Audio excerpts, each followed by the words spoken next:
The return of Sam Ehlinger was wildly overstated and met with the kind of applause only an absolute homer could muster.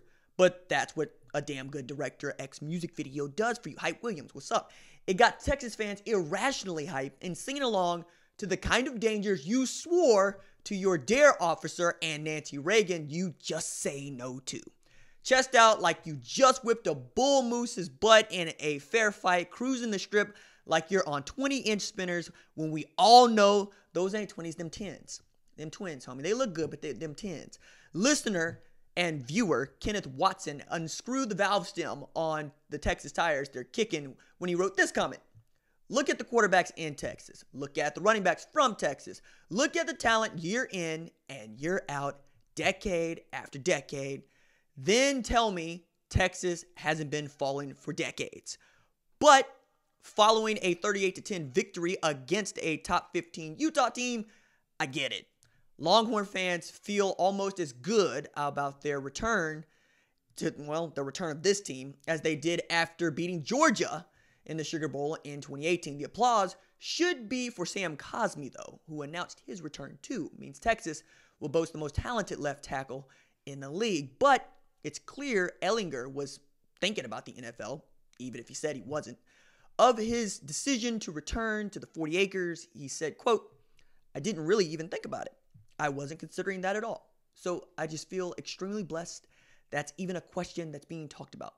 Talking about him, perhaps going early in the NFL draft.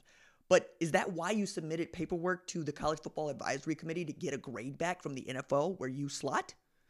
The grades are first round, second round, and stay in school.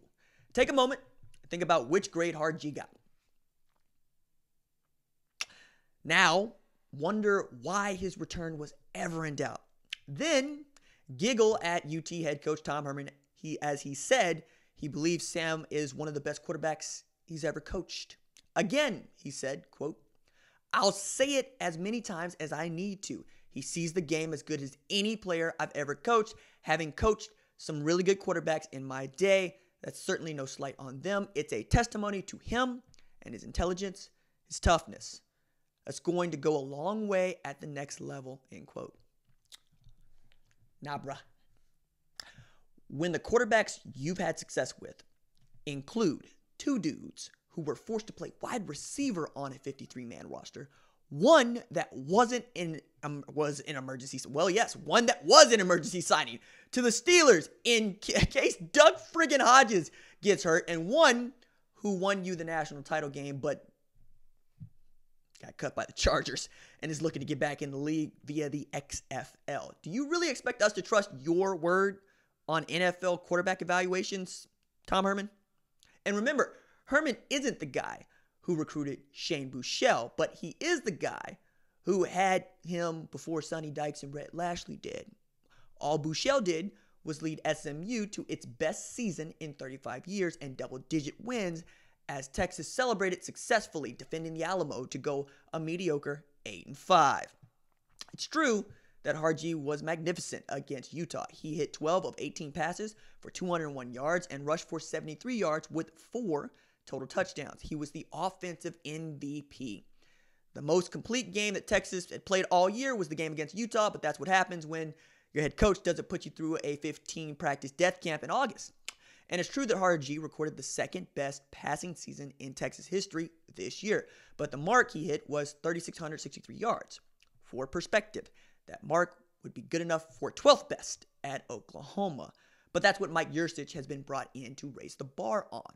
With Roschon Johnson likely staying at running back, Casey Thompson will remain the backup as Hudson Card matures, and Jaquindon Jackson is more likely to play wide receiver than quarterback at UT, if you ask me. That's if Herman has his way. And Herman, firing his cronies to make way for Yurcich and Chris Ash, is the first inkling we've seen at his start at Texas since he hasn't gotten his way. He's had to step up, fire people, and back off play calling duties.